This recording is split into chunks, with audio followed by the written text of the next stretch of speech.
wag na wag mong lolokohin. Kasi kapag nag-umpisa kang magloko, yan ang sisira sa lahat. Tapos na ang laban kapag nagloko ka. Yung iba nga dyan, di ba? Sabihin nila, pinatawad naman ako may second chance. Pero akala nyo ba madaling magbigay ng second chance? May mga taong binibigyan lang kayo ng second chance kasi hirap silang mawala kayo. Hindi pa nila kaya. Pero yung pain inside, it's killing them. Every moment na tinitignan nila kayo, naaalala nila yung pain. Naaalala nila yung cheating.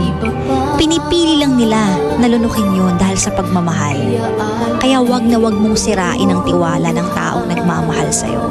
Wag na wag mong sirain ang relasyon nyo sa pamamagitan ng cheating kasi malalim na kasalanan yan. At wag mong hayaan na pagsisihan mo yan balang araw. So ngayon pa lang, dapat alam mo ang consequences sa gagawin mo.